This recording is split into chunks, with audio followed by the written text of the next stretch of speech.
لائق تکریم واجب الاحترام معزز باوقار سادات کرام علماء ذوی الاحترام گرامی قدر برادران اسلام، بالخصوص حضرت علامہ مولانا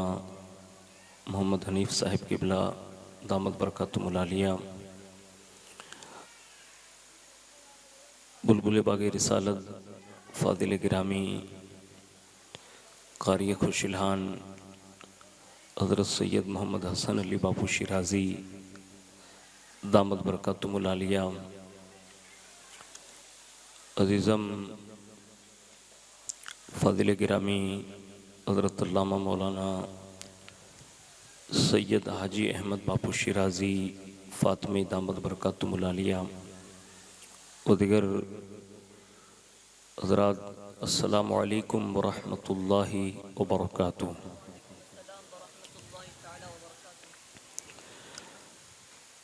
نحمدہ ونصلی ونسلم علی رسولہ الکریم، اما بعد، فاعوذ باللہ من الشیطان الرجیم، بسم اللہ الرحمن الرحیم۔ وَلَوْ أَنَّهُمْ إِذ ظَلَمُوا أَنفُسَهُمْ جَاءُوكَ فَاسْتَغْفَرُوا اللَّهَ وَاسْتَغْفَرَ لَهُمُ الرَّسُولُ لَوَجَدُوا اللَّهَ تَوَّابًا رَحِيمًا۔ صدق اللہ مولانا العظیم وبلغنا رسولہ النبی الامین المختار الکریم، ونحن على ذلك لمن الشاہدین والشاکرین والحمد للہ رب العالمین۔ آئیے سب سے پہلے مذہب اہل سنت والجماعت یعنی کہ مسلک اعلیٰ حضرت کے قدیم دستور کے مطابق ہم سب کے آقا و مولا حضور سراپا نور سیدنا محمد الرسول اللہ صلی اللہ تعالی علیہ وآلہ وسلم کی بارگاہ پر نور میں جی لگا کر درود پاک کی نظریں پیش کر لیں۔ اللہم صلی علی سیدنا مولانا محمد معدن الجود والکرم وعلی آلہ وصحابہ وبارک وسلم۔ صلاۃ و سلام علیک یا رسول اللہ صلی اللہ تعالی علیہ وآلہ وسلم۔ نبی اور آل نبی پر ایک بار اور محبت سے جی لگا کر درود شریف پیش کر لیں۔ اللہم صلی علی سیدنا مولانا محمد معدن الجود والکرم وعلی آلہ وصحابہ وبارک وسلم۔ صلاۃ و سلام علیک یا رسول اللہ صلی اللہ تعالی علیہ وآلہ وسلم۔ حصول برکات و نجات کے لیے پورا مجمع مل کر ایک بار اور درود شریف کی نظر پیش کر لیں۔ اللہم صلی علی سیدنا مولانا محمد معدن الجود والکرم وعلی آلہ وصحابہ وبارک وسلم۔ صلاۃ و سلام علیک یا رسول اللہ صلی اللہ تعالی علیہ وآلہ وسلم۔ اللہ رب العزت کی توفیق سے اور اس کے پیارے محبوب صلی اللہ تعالی علیہ وآلہ وسلم کے تصدق سے، بالخصوص پیران پیر روشن ضمیر سیدنا الشیخ عبدالقادر جیلانی المعروف غوث العظم دستگیر رضی اللہ تبارک و تعالی عنہ کی نگاہ عنایت سے کوپ کی سرزمین پر جشن حرمین طیبین کہ اس جلسے میں ہم اور آپ شرکت کی سعادتیں حاصل کر رہے ہیں۔ اللہ رب العزت ہماری آپ کی سب کی حاضری کو قبول فرمائیں اور اس حاضری کو ہم سب کے لیے دارین کی نعمتوں کا سبب بنائیں۔ مجھ سے پیشتر نہ تو منقبت اور مختصر لیکن جامع دو بیان آپ نے سماعت فرمائے۔ اللہ رب العزت حضور قائد محترم حضرت علامہ مولانا سید محمد ہاشمی میاں المعروف پیر باپو قادری رزاقی دامت برکاتہم القدسیہ کی عمر میں برکتیں عطا فرمائیں۔ اللہ رب العزت ان کا سایہ تا دیر ہم سب کے سروں پر قائم اور دائم فرمائیں۔ اس کے سوا فاضل گرامی حضرت علامہ مولانا سید حاجی احمد میاں شیرازی دامت برکاتہم العالیہ نے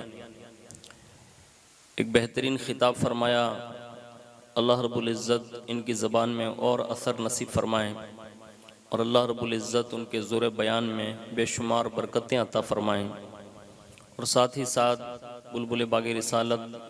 حضور سیدی سرکار سید محمد حسن علی باپو شیرازی فاطمی دامت برکاتہم العالیہ بہترین ہی انداز میں نعت و منقبت کا ایک گلدستہ ہماری نظروں کے سامنے پیش فرمایا۔ اللہ ان کے پڑھنے اور ہم سب کے سننے کو اپنی بارگاہ میں قبول فرمائیں، اور اللہ مزید انہیں نعت رسول کی سچی اور پکی چاشنی نصیب فرمائیں۔ فقیر قادری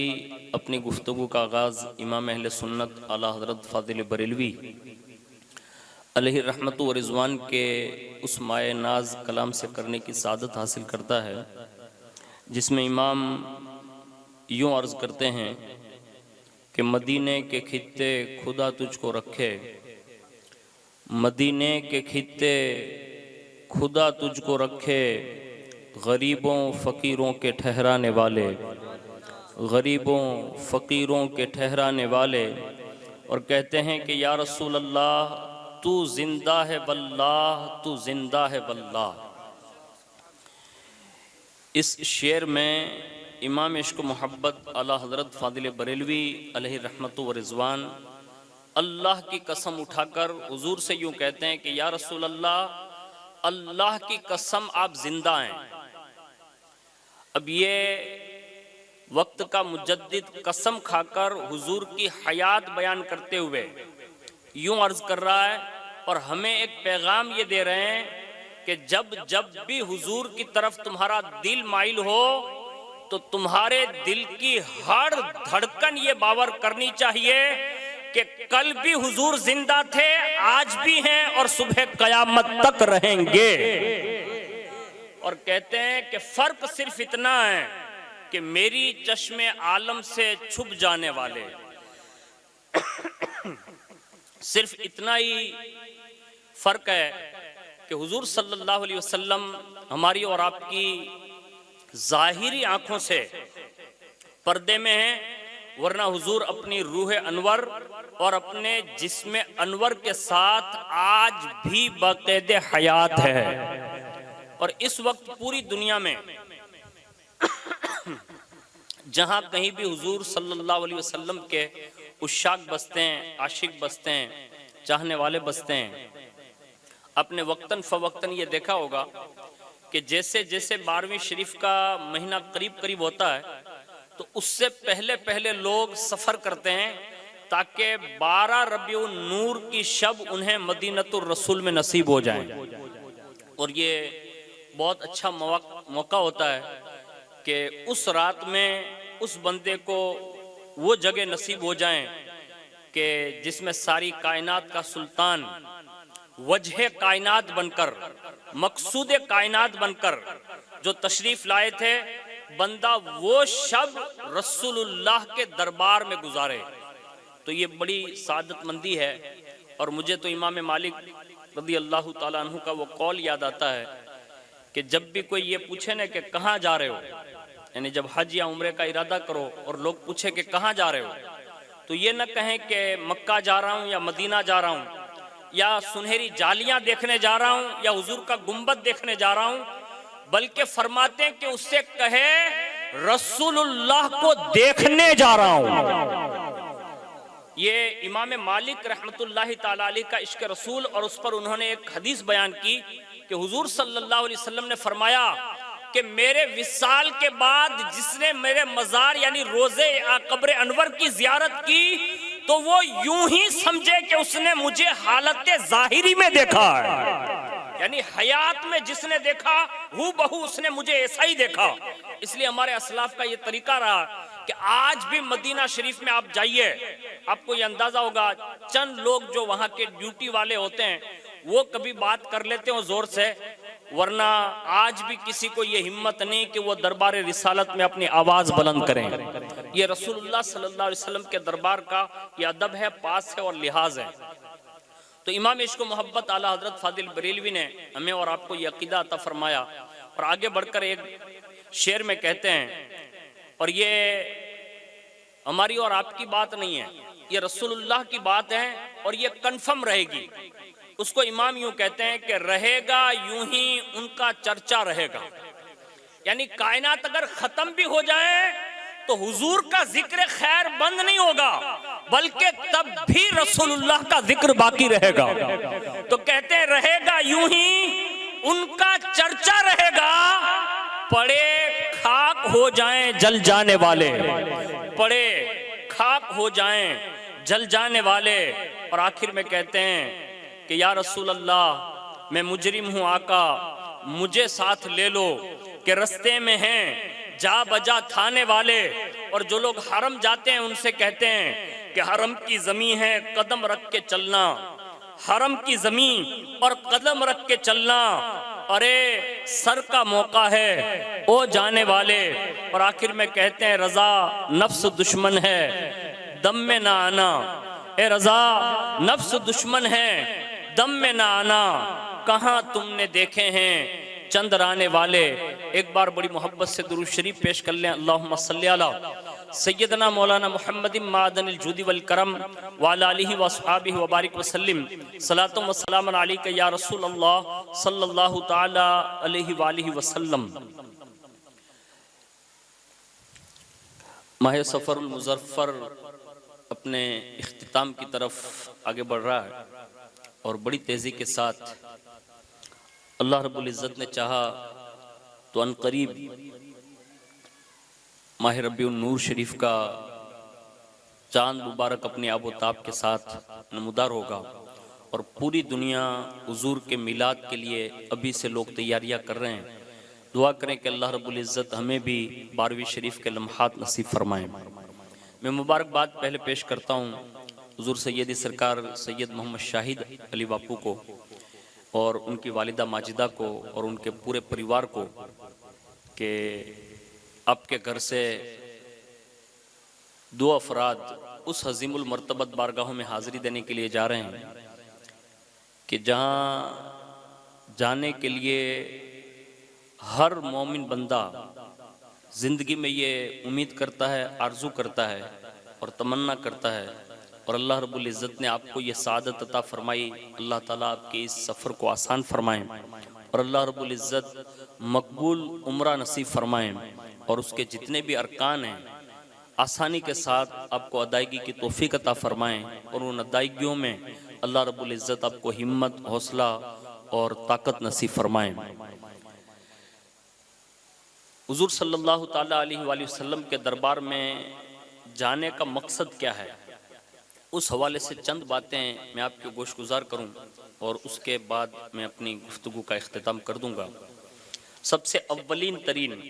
حضور کے دربار کی حاضری کو قرآن نے یوں بیان کیا ہے، جیسا کہ اللہ رب العزت نے سورہ نساء آیت نمبر 64 میں ارشاد فرمایا، وَلَوْ أَنَّهُمْ إِذ ظَلَمُوا أَنفُسَهُمْ جَاءُوكَ فَاسْتَغْفَرُوا اللَّهَ وَاسْتَغْفَرَ لَهُمُ الرَّسُولُ لَوَجَدُوا اللَّهَ تَوَّابًا رَحِيمًا۔ اللہ ارشاد فرماتا ہے کہ اور اگر جب وہ اپنی جانوں پر ظلم کریں تو اے محبوب وہ تمہارے حضور حاضر ہوں اور پھر اللہ سے معافی طلب کریں، اور رسول ان کی شفاعت فرمائیں،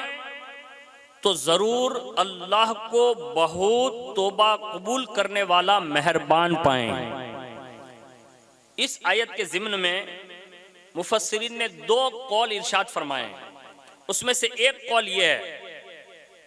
جس کو حضرت سیدنا علی المرتضی مولائے کائنات رضی اللہ تعالی عنہ روایت کرتے ہیں۔ وہ فرماتے ہیں کہ حضور صلی اللہ علیہ وسلم کے مزار فائز الانوار میں جلوہ گری کے 3 روز بعد، یعنی حضور کے وصال کے 3 روز کے بعد، 3 دن کے بعد، ایک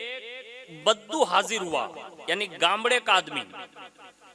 اور اس نے آپ کی قبر منور پر اپنے آپ کو گرا دیا، یعنی حضور کے قبر انور کے پاس آ کر اس نے اپنے آپ کو گرا دیا، اور اس خاکے پاک کو اپنے سر پر ڈالی، اور اس نے یوں عرض کیا، یا رسول اللہ، جو کچھ آپ نے اللہ تبارک و تعالیٰ سے سنا وہ ہم نے آپ سے سنا، اور وہ جو آپ نے سنایا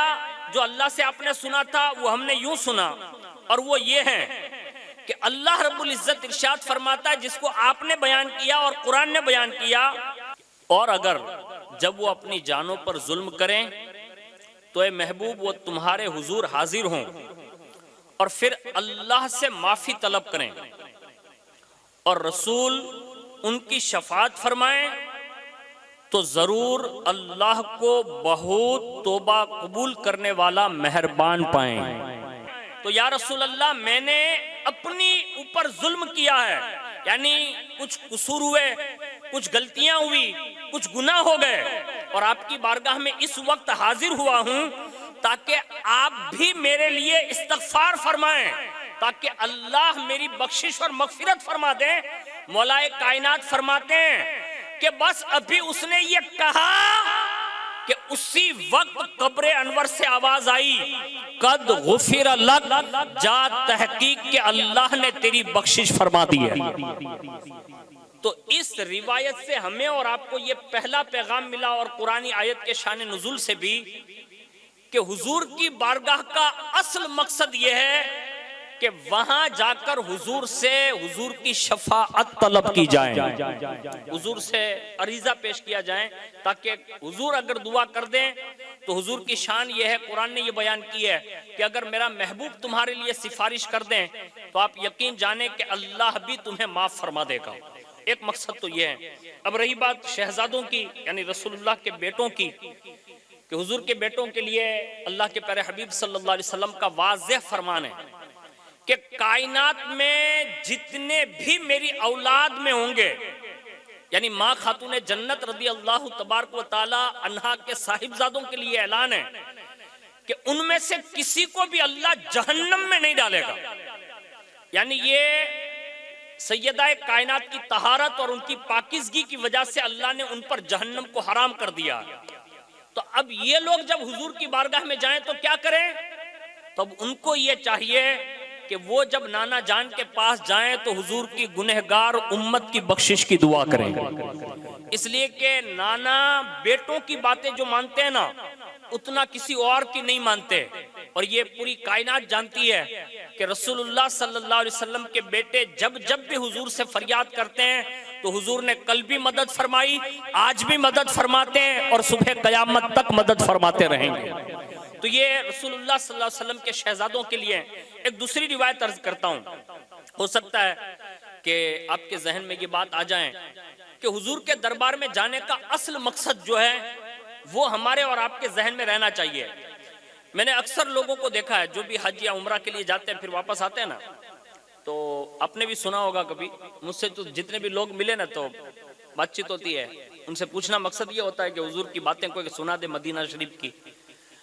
اب وہ پہلی بات یہ کرتا ہے ٹور والے کا کھانا بڑی اچھا تھا، یعنی جس کو بھی پوچھا کہ بھائی مدینہ شریف کی کوئی بات بتاؤ، حج میں گئے تھے تو حج کے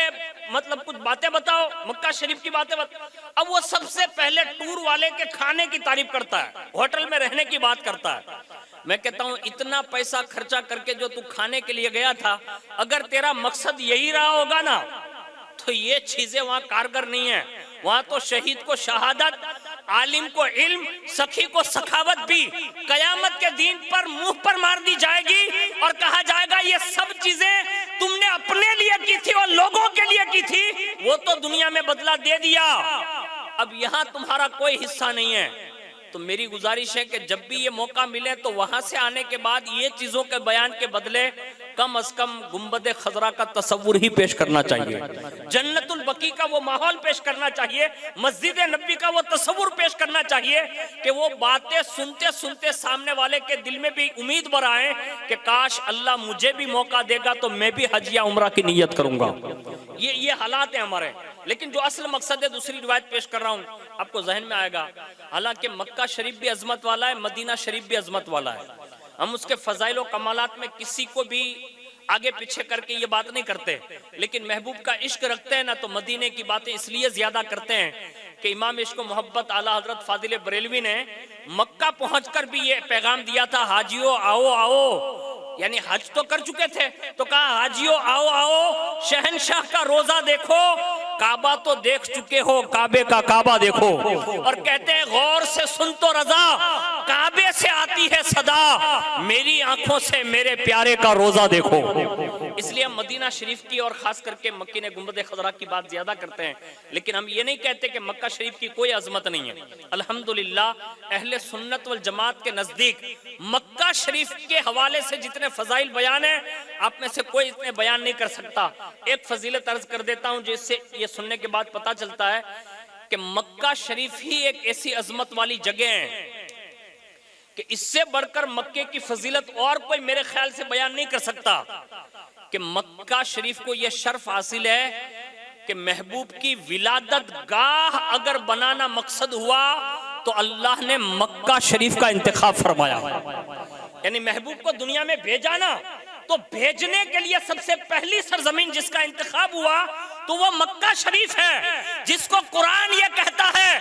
لا اقسم بہذا البلد وانت حل بہذا البلد، اے محبوب مجھے شہر مکہ کی قسم ہے کہ آپ اس میں جلوہ فگن ہوئے۔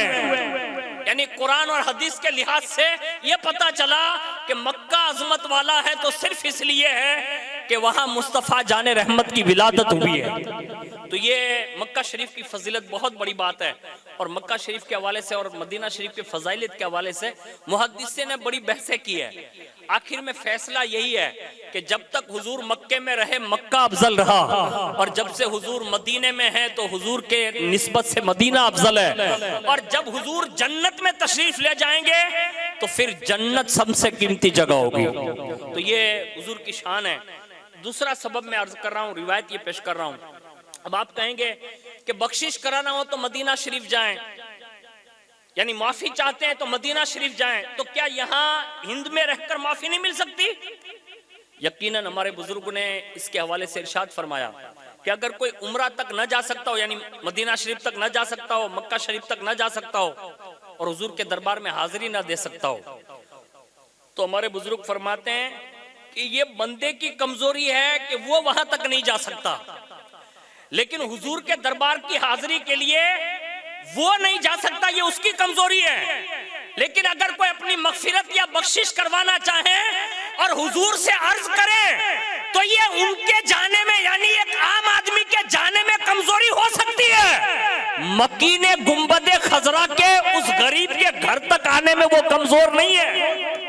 یعنی حضور کا وہ بندہ جہاں تصور کرے گا وہی وہ حضور کی بارگاہ میں حاضر ہے، اور جب بھی حضور کے بارگاہ کی حاضری کے لیے مراقبہ کرے گا تو وہ اپنے آپ کو تصور کر سکتا ہے کہ میں حضور کی بارگاہ میں بیٹھا ہوں، اور حضور سے سفارش کریں۔ اس لیے امام کہتے ہیں دور و نزدیک کے سننے والے وہ کانے لالے کرامت پہ لاکھوں سلام، اور کہتے ہیں ہم یہاں سے پکارے وہاں وہ سنے، مصطفیٰ کی سماعت پہ لاکھوں سلام، اور جس طرف اٹھ گئی دم میں دم آ گیا اس نگاہ عنایت پہ لاکھوں سلام۔ اب یہ حضور کے دربار کی حاضری کا اصل مقصد جو ہے نا کہ حضور کے دربار کی حاضری میں جا کر استغفار کریں، معافی مانگیں، تو آخر وہاں جانے کے لیے قرآن نے کیوں کہا؟ تو اس کا بھی ایک سبب بیان کیا قرآن ہی میں کہ جب بھی بندہ کہیں بھی اللہ کو یاد کرتا تو اللہ معاف کر دے گا، بخشش مانگے اللہ معاف کر دے گا۔ یعنی کوپ کی جامع مسجد میں معافی مانگے تو بھی معافی مل سکتی ہے، اونا کی جمعہ مسجد میں مانگے تو بھی معافی مل سکتی ہے، اپنے گھر کے اندر کونے میں بیٹھ کر معافی مانگے تو بھی مل سکتی ہے، یہاں بھی مل سکتی ہے، اب کہیں بھی معافی مانگو مل سکتی ہے۔ لیکن وہاں جانے کا سب سے بڑا فائدہ یہ ہوگا کہ اگر جامع مسجد کوپ میں معافی مانگو، ہو سکتا ہے اس وقت اس کی صفت قہاریت میں ہو سکتا ہے وہ صفت جباریت میں ہو سکتا ہے وہ اپنے غضب اور جلال میں ہو، وہ چاہے تو معافی دے، وہ چاہے تو نہ معافی دے۔ محبوب کے دروازے تک اس لیے لایا گیا اور کہا یہاں معافی مانگ، محبوب سے کہہ کے وہ بھی تیری بخشش کی دعا کر دے۔ اب یہاں میں قہاریت نہیں، جباریت نہیں، اب محبوب کے دروازے پر آ گیا ہے تو تجھے میں ملوں گا، تو توبہ قبول کرنے والا ملوں گا اور ہمیشہ تجھ پر مہربانی کرنے والا ہی ملوں گا۔ یعنی محبوب کے دربار میں جانے سے سب سے بڑا فائدہ یہ ملتا ہے کہ اللہ جب وہاں اس صفت میں ملتا ہے کہ محبوب کی وجہ سے وہ بڑا تواب اور بڑا رحیم ملتا ہے۔ تو یہ اس کی شان ہے جو اس نے بیان کی۔ ایک روایت اور بیان کرتا ہوں، حضرت سیدنا محمد ابن حرب وہ بیان کرتے ہیں کہ ایک مرتبہ میں حضور کے روزے پر حاضر تھا، ایک اعرابی آیا اور حضور صلی اللہ علیہ وسلم کی بارگاہ بے کس پناہ میں وہ عرض گزار ہوا کہ یا رسول اللہ، اللہ تعالیٰ نے جو آپ پر سچی کتاب نازل فرمائی اس میں یہ آیت ہے، یعنی وَلَوْ أَنَّهُمْ إِذْ ظَلَمُوا أَنفُسَهُمْ آخر تک یہ آیت ہے، اے میرے آقا میں نے یہ آیت سنی ہے، میں اللہ تعالیٰ سے اپنے گناہ اور قصور معاف کرانے کے لیے دربار میں حاضر ہوں، آپ اللہ تعالیٰ کی بارگاہ میں میرے لیے سفارش کر دیں، میں آپ کو اپنا شفیع بناتا ہوں۔ یہ کہہ کر وہ عاشق رسول رونے لگا اور اس نے 2 شعر پڑھے، 2 اشعار پڑھے۔ اور میں شاہد باپو سے گزارش کروں گا، اسے تو دیندار آدمی ماشاءاللہ بڑے اچھے لوگوں کے ساتھ اٹھنا بیٹھنا ان کا ہے، لیکن رہتے دیہات میں اور جب ان کے بیٹے اتنے اچھے مداح رسول ہیں، نعتیں پڑھتے ہیں،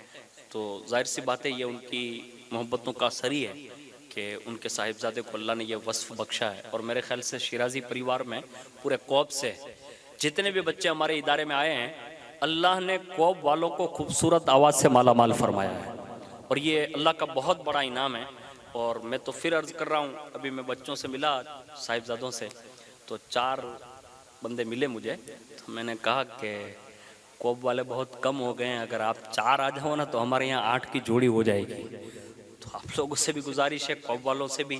کہ چھوٹے چھوٹے بچے جو یہاں زندگیاں ایسے ہی خالی برباد کر رہے ہیں، تو اس سے بہتر یہ کہ وہ کسی ادارے میں ہوں گے نا تو آنے والے وقتوں میں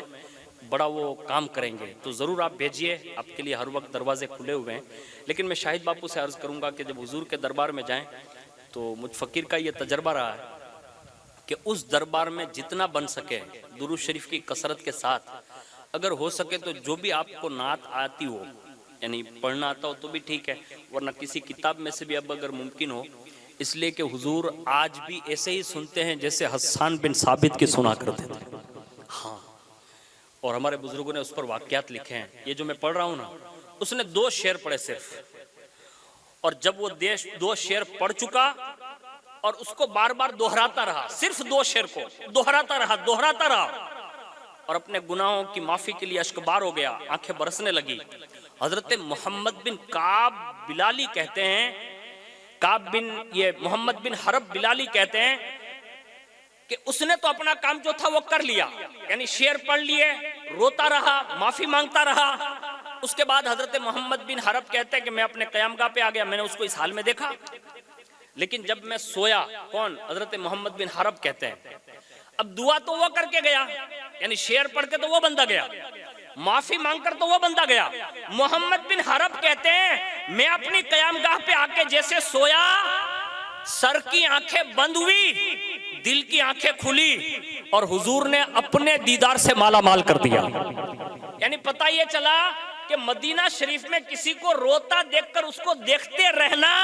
یہ بھی رسول اللہ کی زیارت کا سبب بن جاتا ہے۔ یعنی محمد بن حرب کہتے ہیں میں نے اس کو دیکھا تھا، بس حضور نے مجھے دیدار کرایا، اور حضور نے ارشاد فرمایا مجھ سے، الحق الرجل فبشرہ ان اللہ تعالی قد غفر لہ بشفاعتی، فرمایا اے محمد بن حرب اس دیہاتی سے جا کر کہنا جو کل میرے روزے پر آ کر اشعار پڑھے اور رو رہا تھا، اس سے ملو تو کہنا اور خوشخبری دینا کہ اللہ نے اسے میری شفاعت کی وجہ سے بخش دیا ہے۔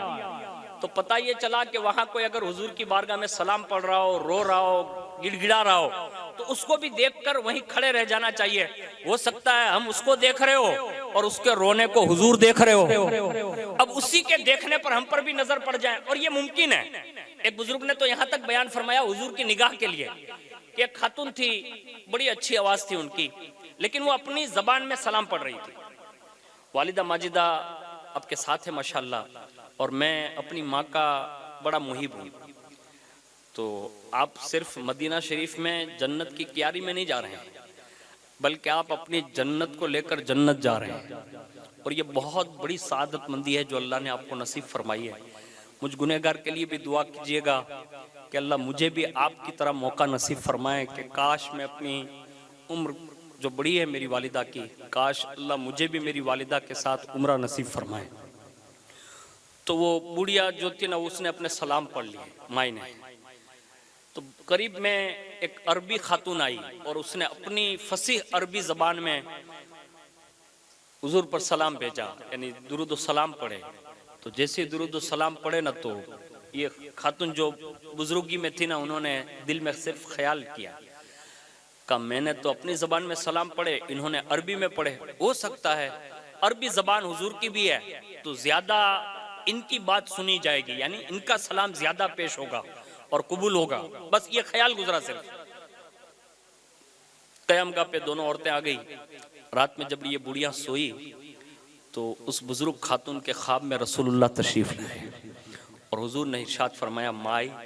کیا میرے روزے پہ بھی آ کے یہ خیال آپ نے فرمایا کہ یہاں غیر عربی کا کم قبول ہوتا ہے اور عربی لوگوں کا زیادہ ہوتا ہے؟ نہیں مائی، آج دین بھر میں جتنے سلام آئے نا، کہا ہاں، کہا یہ سب تیرے سلام کی وجہ سے قبول فرمائے گئے ہیں. یہ حضور کی شان ہے کہ وہ بے نیاز محبوب ہیں، وہ جس سے چاہیں مقبولیت سے مالا مال فرماتے ہیں. اور حضور کے در انور پر جس کو جانا نصیب ہوا ہے، انہوں نے اپنی نظروں سے دیکھا ہوگا وہاں چھوٹے چھوٹے پرندے یعنی کبوتر، اور خاص کر کے چھوٹی چھوٹی بلیاں بڑی مطلب حسین ہوتی ہیں، لوگ اسے بڑا پیار کرتے ہیں. اب بھی جائیں گے تو آپ کو بھی وہ نظر آئیں گی. لیکن وہاں بلیوں کا بھی حضور کتنا خیال فرماتے ہیں. ایک صاحب لکھتے ہیں جو قریب کے ملک کے بزرگ تھے، انہوں نے جب اس بلی پر نظر کی نا تو مدینہ شریف کی بلیوں میں بھی اتنا حسن ہے. تو دل میں خیال آیا کہ اب جب مدینہ شریف سے جاؤں گا تو یہ بلی ساتھ میں لے جاؤں گا، بس اتنا خیال. اب جب وہ خیال آنا تھا تو روزانہ دیکھتے تھے بلی کو. اب جب آخری دن تھا نا تو وہ سوئے، تو جیسے سوئے تو حضور خواب میں تشریف لے گئے. ارشاد فرمایا، فلاں شیخ. کہا کیا؟ کہا آپ کا وقت رخصتی کا قریب ہے. کہا ہاں. کہا چلے جاؤ گے؟ کہا ہاں. تو کہا آپ جانا، میرے در کی بلی کو لے کر نہ جانا. تو انہوں نے عرض کیا، یا رسول اللہ میں نے تو پہلے دن جب آیا تھا تو یہ خیال کیا تھا کہ جب جاؤں گا تب لے کر جاؤں گا. تو حضور نے فرمایا، جس دن آپ نے خیال کیا تھا نا کہ یہ بلی کو آخری دن لے کر جاؤں گا مدینے سے، کہا ہاں. کہا روزانہ وہ بلی میرے روزے پر آ کر کہتی، حضور سب تو برداشت کر سکتی ہوں، آپ کے روزے کی جدائی برداشت نہیں ہو سکتی. اس لیے آپ اس فلاں عاشق کو فرما دیں کہ وہ مجھے لے کر نہ جائیں، اس لیے کہ مدینہ چھوڑنا مجھے گوارا نہیں. میں کہتا ہوں جب مدینے کی بلیوں کا حضور اتنا خیال فرماتے ہیں تو کوپ کے تمام شیرازی خاندان کے تمام سادات سے میری گزارش ہے کہ جب حضور جانوروں تک کا اتنا خیال کرتے ہیں تو آپ شہزادوں کا حضور کتنا خیال فرماتے ہوں گے. اس سے آپ اندازہ لگا سکتے ہیں جب سگے بیٹے حضور کے وہاں پہنچتے ہوں گے تب حضور کے دل پر کتنی خوشی کی مطلب ایک لہر دوڑتی ہوں گی. وہ صرف حضور بتا سکتے ہیں اور جانے والے سادات بتا سکتے ہیں. تمنا کرو اللہ بار بار آپ کو یہ موقع میسر فرمائیں. اور میں تو یہ کہتا ہوں کہ دنیا بھر کے جتنے سادات ہیں اللہ تعالیٰ ان سب کو بھی بار بار حاضری دیں، اور ان سیدوں کے صدقے میں اللہ ہم سب غلاموں کو بھی بار بار حاضری نصیب فرمائیں. میں یہ عرض کر رہا تھا کہ حضور کے دربار میں جانے کا اصل مقصد دو روایتیں میں نے بیان کی کہ بس یہی ہے کہ حضور کی طرف سے یہ سفارش نامہ مل جائیں، یہی سب سے بڑی بات ہے. اور دوسرا، عمرہ ہو یا حج، اس کا ثواب اپنی جگہ پر ہے. وہاں کے شہر کے جو فضائل ہے یعنی نیکیوں کی فضیلت ہے وہ بھی اپنی جگہ پر ہے. لیکن ایک حج یا عمرہ کرنے کے بعد ایک آدمی کو یہ چاہیے کہ جب وہ واپس پلٹتا ہے نا تو حدیث پاک کا مفہوم ہے کہ وہ ایسے ہی پلٹتا ہے کہ جیسے آج ہی اس نے اپنی والدہ کے پیٹ سے جنم لیا ہو، یعنی اتنا گناہوں سے پاک اور صاف ہو جاتا ہے. تو یہ بہت بڑی نعمت ہے کہ حضور کے دربار کا دیدار کر کے، اللہ کے در کا دیدار کر کے جب واپس پلٹتا ہے تو اس کے لیے یہ انعام ملتا ہے. اس لیے حضور کی حدیث پاک کا مفہوم ہے کہ ایک عمرہ اور دوسرے عمرہ کے درمیان اگر کسی سے کوئی گناہ سرزد ہو جائیں تو فرمایا دوسرا عمرہ یہ بیچ والے تمام گناہوں کو معاف کرنے کا سبب بن جاتا ہے. فرمایا ایک حج دوسرے حج، اس کے درمیان جو بھی گناہ ہوتے ہیں اللہ اسے معاف فرما دیتا ہے. تو پتہ یہ چلا یہ حج اور عمرہ یہ زندگی کے گناہوں کو بخشوانے کا سبب بنتا ہے. تو یہ طریقہ کار ہمیں اور آپ کو بھی اپنانا چاہیے. اب جو لوگ طاقت ہی نہیں رکھتے کہ وہاں تک تو جا نہیں سکتے، ان سے میری گزارش ہے، میں نے ایک بزرگ سے سنا ہے کہ اگر مدینہ شریف تک رسائی نہ ہو تو جس شہر میں قیام کرتے ہو یعنی وہاں رہتے ہو اور وہاں کوئی تاریخی مزار ہو وہاں ہر شب جمعہ یعنی جمعرات یا پیر کے دن یا جمعہ کے دن کم از کم 8 دن میں 15 دن میں مہینہ دن میں وہاں جایا کرو، اور وہاں جا کر ان سے کہا کہ آپ میرے لیے دعا کر دیں کہ حضور اپنے دیار میں حاضری دلوا دیں۔ بار بار صاحب مزار سے عرضی کرو گے، اگر ایک دن عرضی قبول ہو گئی وہ سفارش کر دیں گے تو حضور فوری طور پر طلب فرماتے ہیں۔ اور میں نے یہ کم از کم 3 بار تجربہ کیا، تو الحمدللہ اللہ کا شکر ادا کرتا ہوں کہ تینوں بار میرا تجربہ غلط نہیں کیا۔ میں نے جس مزار پہ یہ عرضی رکھی، انہوں نے ان تینوں مزار نے تینوں بار میری عرضی قبول فرمائی، اور ان تینوں کی عرضی پر حضور نے 3 مرتبہ اپنے دیار کی حاضری نصیب فرمائی۔ یہ میرا خود فقیر کا تجربہ ہے جو میں نے آپ کو عرض کیا۔ اور آپ کے تو شاید آبا و اجداد میں سے کوئی مزار شریف یہاں ہے، کیا نام ہے؟ ولن شاہ دادا، اور یہ شیرازی ہے۔ میں کہتا ہوں اتنے دادا یہاں سلا کر یہاں خالی آنٹے مارتے ہو، اس سے بہتر ہے کہ جمعہ اور جمعرات جا کے خالی عرضی کرو نا۔ کہا دادا آپ سب کو بیچتے ہیں تو کبھی ہمارے لیے بھی عرضی لگوا دیں۔ تو یہ بڑے کامل لوگ ہوتے ہیں، اور ان کے لیے یہ بات بڑی بعید نہیں ہوتی، بہت جلدی حاضری کرواتے ہیں۔ اسی پر مجھے ایک بات یاد آ گئی، اسی پر اختتام کر دیتا ہوں کہ مدینہ شریف کی حاضری لوگ بڑی شان سے کرتے ہیں، سب کا اپنا اپنا نظام ہے۔ آپ نے سنا ہوگا کہ ہند کی سرزمین پر ایک عبقری شخصیت جسے دنیا حضرت سیدنا مخدوم سمنانی علیہ رحمت و رضوان کا نام دیتی ہے۔ یہ کائنات کے وہ عظیم مرد قلندر ہے خانوادہ اشرفیہ کے، کہ جن کے نام سے یہ سلسلہ چلا ہے کہ پوری کائنات میں اس وقت بھی جو 5 روحانی شخصیتیں جو فیصلہ کرتی ہیں نا، بالخصوص ہندوستان کا، اس میں 5ویں شخصیت حضور مخدوم اشرف سمنانی علیہ رحمہ بھی ہے۔ ہاں، ان کا کوئی معتقد ہوگا یہی ہندوستان کا، وہ کسان تھا یعنی کھیتی باڑی کرتا تھا۔ تو ایک دن اس کے دل میں خیال آیا، اور جس دن وہ خیال آیا نا، روایت میں لکھا ہے کہ وہ اسی علاقے میں تھا جس میں مخدوم پاک بھی حاضر تھے۔ اب اس کے دل میں یہ خیال آیا، اور وہ اس دن خیال آیا جس دن میدان عرفات کا دن تھا، یعنی 9 ذی الحجہ۔ بس اس کے دل میں صرف اتنا خیال آیا کہ کاش اللہ مجھے بھی طاقت اور اختیار دیتا، اور اتنا مطلب پیسہ یا زیادہ راہ ہوتا تو میں بھی سفر کرتا اور میدان عرفات میں ہوتا۔ بس یہ خیال آیا۔ کہاں؟ واڑی والے کو اس علاقے میں جو ہندوستان کا علاقہ ہے، اب وہ ہند میں رہ کر صرف خیال کرتا۔ اب یہ تھا حضور مخدوم پاک والا یعنی اشرفی تھا، بس ابھی یہ خیال آنا تھا، پیچھے سے حضور مخدوم پاک نے ایسے ہاتھ سے کندھا پکڑا اور فرمایا کیا خیال کر رہے ہو؟ یعنی خیال کر رہا تھا عرفات کا، ہے کسان یعنی گامیتی آدمی ہے، واڑی وستار کا کام کر رہا، لیکن حضور مخدوم پاک سے منسلک تھا، صرف اتنا خیال کیا۔ مخدوم پاک نے کندھا پکڑ کر فرمایا کیا خیال کرتا؟ دیکھا نا تو مخدوم پاک عرض کیا حضور آج میدان عرفات کا دن ہے۔ کہا سارے حاجی میدان عرفات میں اور پہاڑیوں میں اللہ کی بارگاہ میں دعا کر رہے ہوں گے، میں نے صرف اتنا خیال کیا کاش اللہ مجھے بھی توفیق دیتا تو میں بھی وہاں ہوتا، لیکن اتنی استطاعت نہیں ہے۔ بس ابھی اتنا سنا نا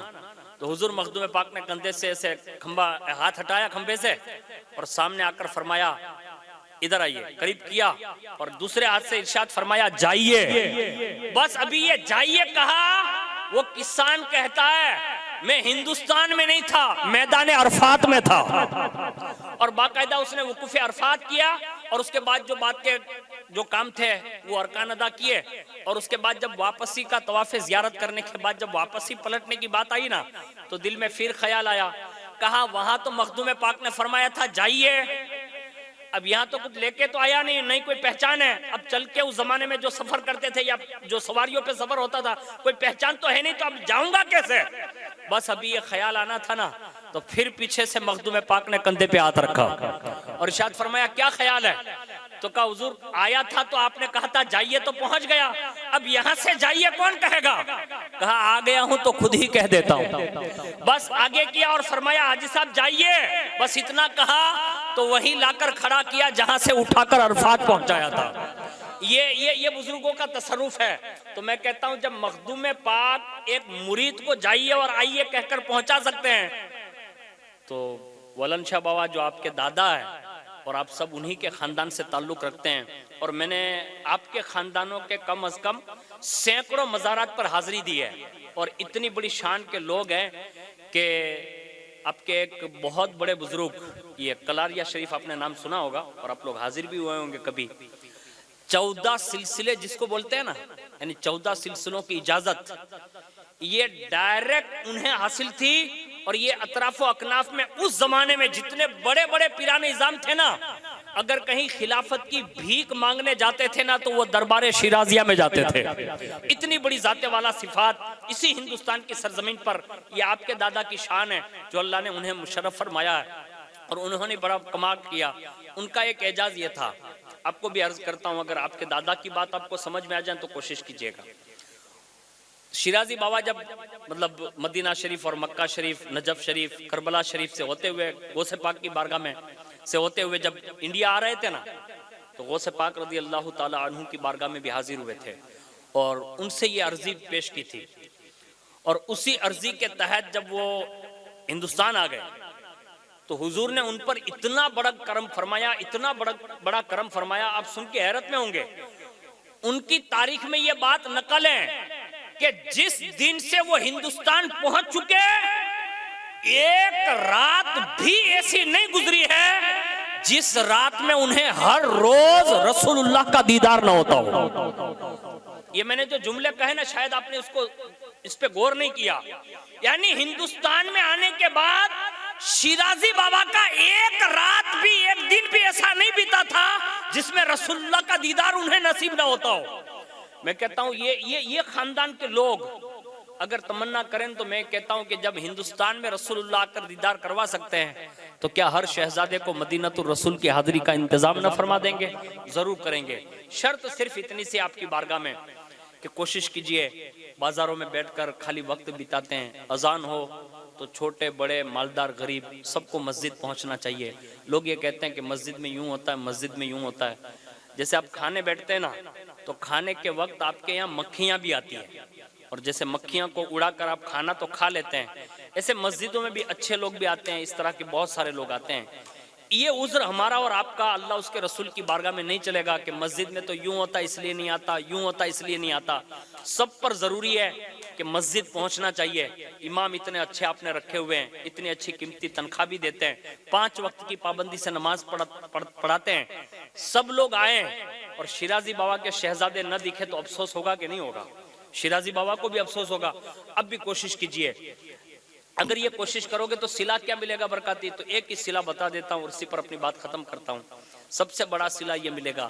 حضرت سیدنا امیر المؤمنین حضرت عثمان بن ذوالنورین، حضرت عثمان بن عفان المعروف حضرت ذوالنورین کہتے ہیں کہ جو 5 وقت کی نماز پابندی سے اپنی مسجد میں بعد جماعت پڑھتا ہوگا،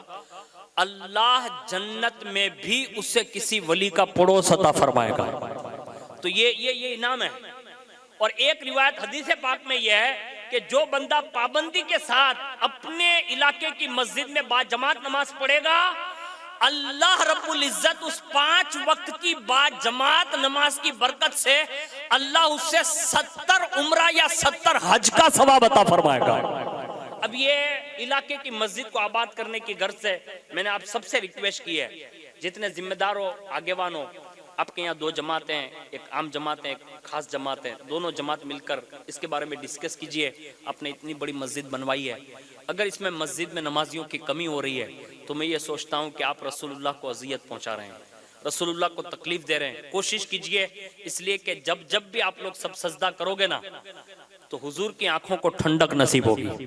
اور حضور کی آنکھوں کو ٹھنڈک نصیب ہوگی نا تو حضور کرم فرماتے ہیں اور فوری طور پر حضور اپنے در کی حاضری سے سعادت سے مالا مال فرماتے ہیں. تو ایک کام یہ ضرور کیجئے گا. اور آج یہ جمعہ کا دن گیا نا، آج آنے والی جمعہ سے یہ ٹرائی کیجئے. میں اپنی بات نہیں بتا رہا ہوں، بزرگوں کی بات بتا رہا ہوں. میں نے اپنے بزرگوں کو پڑھا ہے نا، انہوں نے یہ تجربہ کر کے خود بھی دیکھا، لوگوں کو بتایا، اور اس پر فقیر قادری نے بھی تجربہ کیا.